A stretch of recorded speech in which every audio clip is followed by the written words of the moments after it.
Season has been a struggle for Andrew Luck. He's 1-5 as a starter, and despite missing 2 games, he leads the league with 13 turnovers. Since the start of last season, Luck has committed 6 more turnovers than any other quarterback. On Sunday, he takes on Peyton Manning, who has led his team to a 7-0 start for an NFL record 5th season. In 2 of his last 3 7-0 starts, Manning led the Colts to a Super Bowl appearance.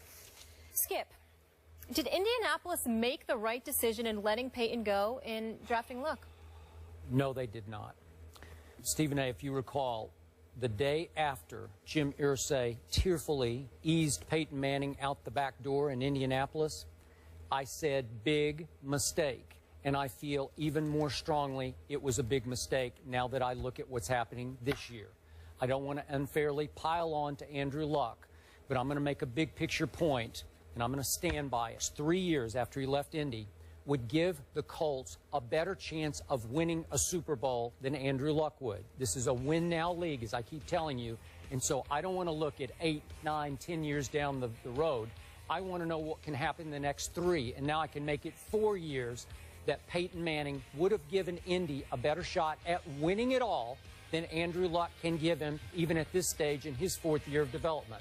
Let's look at these 4 years in the NFL for Peyton Manning. His QBR, scale of 0 to 100, is 77, a combined 77 over 4 years. That's #1 in the national. Tom Brady, who's 3rd over a 4-year span. Over that span, Andrew Luck has had a 61 QBR. Not bad, but not great. Kind of middle of the pack. But his QBR, as we talk about, it's fallen. He's gone 67, 64, 62, and now all the way down to 38, which ranks 25th in the national. I'm sorry, 30th in the National Football League. Only Ryan Tannehill was it? Ryan Tannehill and Sam Bradford. Sam Bradford, that's right. Good Lord. Got me saying Sam Bradford. Yeah, you got. Over the 4 years, Peyton Manning has thrown 39 more touchdown passes than Andrew Luck. Yep. He's thrown 8 fewer interceptions. He has 12 fewer total turnovers. And I have to point out that as successful as Andrew Luck's team has been, because it has been a playoff team, and you make the case, they go one step and then another step and another step in the playoffs. How much have they benefited from, we could argue, but I think it's the worst division over the last 4 years in pro football in the AFC South. They are now, the Colts, 19-2 over Andrew Luck's 4 years in the South. 19-2. So it's a gimme division where you're going to win the division and get a home playoff game. Okay, now let's look at what's happened in the postseason. Peyton Manning, he's only 2-3, and he did lose at home to Luck last year, so I'm going to give Luck that one. But Peyton Manning has 9 touchdowns to 5 interceptions in the postseason, and Andrew Luck in his 6 postseason games has 9 touchdowns to 12 interceptions. So even in the postseason, he has 7 more interceptions than Peyton Manning, because we know Andrew Luck has been a turnover machine. So I'm looking at the totality of this, and on aura, on mystique, on lovability in the city of Indianapolis, horseshoe on the helmet. Peyton was the Colts. It was the house that Peyton built, Lucas Oil Stadium. If you keep him and he's playing at this high of a level, and you could argue, well, maybe they don't surround him with enough help and he doesn't have a great enough supporting cast. I don't know. I'm taking Peyton over Luck. And again, I'm not saying Luck's a bust. I'm not saying I despise him. I don't. I'm just saying this is the great Peyton Manning who had 3 straight years at MVP kind of level. Certainly last year for about half a year he was at MVP level. And a lot of people, including I think Jim Irsay and the Colts doctors, thought he was pretty much shot after all those neck procedures. What do you have, 3 neck procedures or whatever it was? So again, I didn't think it was that he was shot. I thought Denver made a great choice to go with him over Tim Tebow, obviously, as much as I love Tebow. This is the great Peyton Manning.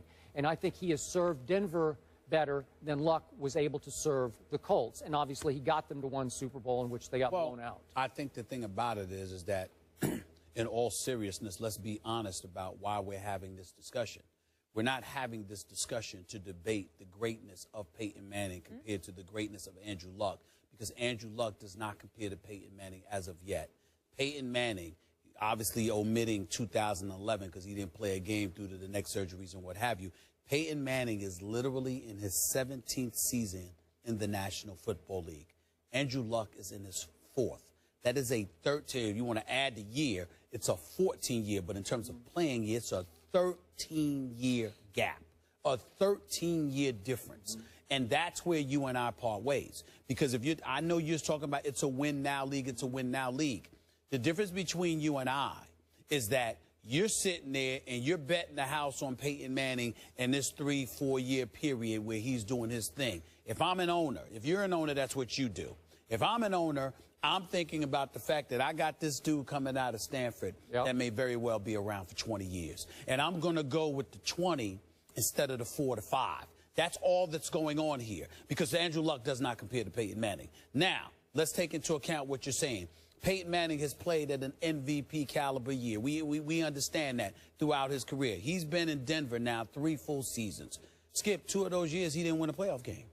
He went to the Super Bowl the middle year. His first year there, they lost the very first game to the Baltimore Ravens. On a Hail Flacco. On a Hail Flacco. On a Hail Flacco. Last year, they lost to Andrew Luck. And some people believe because Peyton Manning got beat up against St. Louis and hadn't recovered. But again, because at the time he's 38 years of age, you got to go through what you got to go through. So to me, the very points, and this is where it's really interesting from a debatable perspective, because I'm not refuting what you're saying. I'm just saying that doesn't work for me in terms of my thinking. I'm looking at a Peyton Manning at age 38, all right, that obviously was beat up last year. And I'm looking at a guy like Andrew Luck that might have been able to take and withstand a little bit more. Andrew Luck's been beat up earlier this year, but he's still back. You know why? Because he's younger and he's bigger and because he could probably take a bit more physical punishment at this point in time in his career. There's nothing wrong with that. There's nothing that should diminish the greatness of Peyton Manning. But if I'm Irsay, I'm looking at the future spanning an additional 13 to 15 years. I'm going with that. We are talking about an Andrew Luck that threw 40 touchdowns last year to just 16 interceptions. We are talking about an Andrew Luck who lost his first season in terms of a playoff game in a wild card, but won a divisional playoff game the next year. Went to the AFC Championship game a year after that. So he's actually won more playoff games than Peyton Manning has since he's come into this league. By 1, 3 to 2. I understand that, 3 to 2. Since he went to Denver. That's right. So I'm saying since he went to Denver. So I'm saying to you that over that same time period, he has more playoff victories. Now, he got an easier road to the playoffs than Peyton Manning, and we all know that. But in the same token, he's been productive enough to justify the change in an era that needed to be made. And also keep in mind, it's not like Peyton Manning had the surgeries, came back, played like he played in Denver, and Irsay said goodbye. There were questions as to whether or not Peyton Manning would ever be Peyton Manning again because of health. So if I've got Andrew Luck waiting, and he's younger, and you've got all these prognosticators talking about his potential, which to some degree he has validated, despite the mistakes, there's no question to me that the Indianapolis Colts made the right move, because you have to take into account the time at which they made the move. Again, if Peyton Manning had come and thrown 55 touchdown passes and all that stuff, and then after that, Irsay said, no, I'm going to get away from you, and I'm going to go with the young dude, you got me. But they made that decision fresh off of Peyton Manning's surgery, him sitting out the season, having not played at all, and they had Andrew Luck waiting in the wings. You have to make that call. And I don't see how, honestly, Skip, from a business perspective, I'm not talking about your football-loving self. I'm talking about from a business perspective. I don't understand how you can look at Irsay under those conditions and deem him to have made the wrong decision. Because you're betting, remember, we're not talking about his game. You're talking about his health. You're betting on the health at the time of a 35, 36-year-old quarterback to one coming in at age 20, 21 with all of this potential.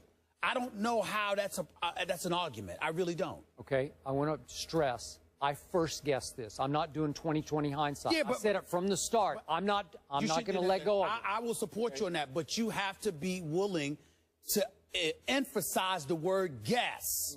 Even though you first guessed it, the operative word is not first. It's a guess. I can't guess at the expense of losing Andrew Luck. I can't do that. Hey, remember, the ESPN reports versus the Indy team reports that were being reported, their doctors' reports, were that our reports were saying independent doctors were clearing Peyton and saying he was going to be okay. I don't bet against proven greatness. And as shaky as Peyton has often been in the postseason, right. I've often questioned his postseason. What is it? I've lost track. 9-11 in the postseason? Yep. Okay? I get that. But if I have a chance with a guy who's so beloved in my city that we might go a little farther with him, I'm not going to bet on Andrew Luck because I didn't love him enough, because I told you I would take RG3 over Luck, and then RG3 got hurt. But you can also, I'm going to give you some ammo here to argue back to me.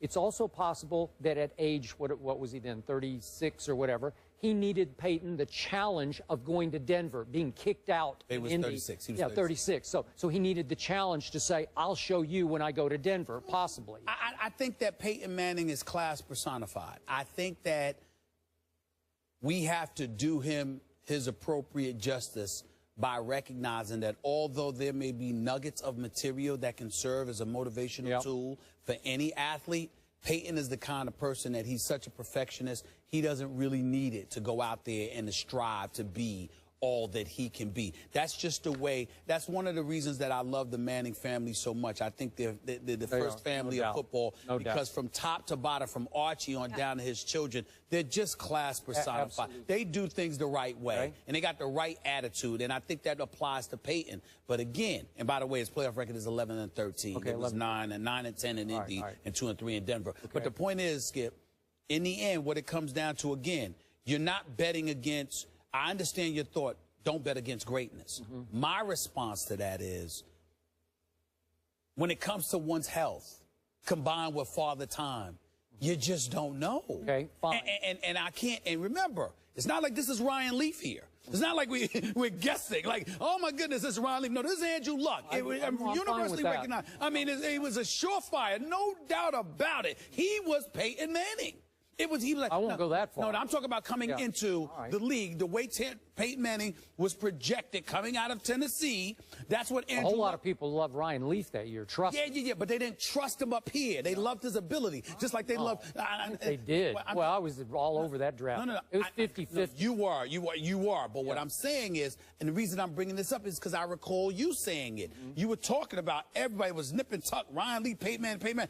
But the one thing that everybody pointed out was this. Okay. And they didn't say that about Ryan Leaf. Last point. As much as I love and admire the Manning family, I don't love and admire Jim Irsay. And I think in the end, this is my 2 cents from a distance. This is my armchair psychiatry.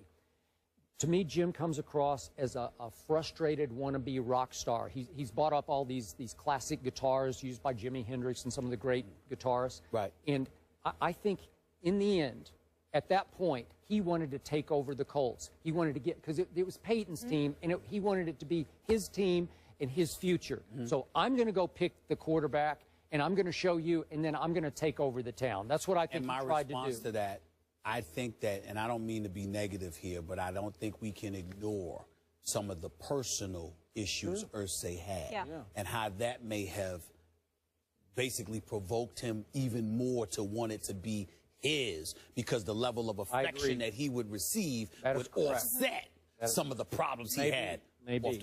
And to piggyback on both of that, some concern with the Colts specifically. Did you guys see the Indianapolis Star report that they held a players-only meeting that happens all the time, but this one was that lineup changes are being dictated by the front office and not Pagano's staff? Well, that's great. Again, that's a Grigson issue. And it could be an owner issue. It could be an owner issue. But it's an issue. And it's good that you pointed it out, because yesterday I pointed about Grigson, or 2 days ago I pointed out Grigson.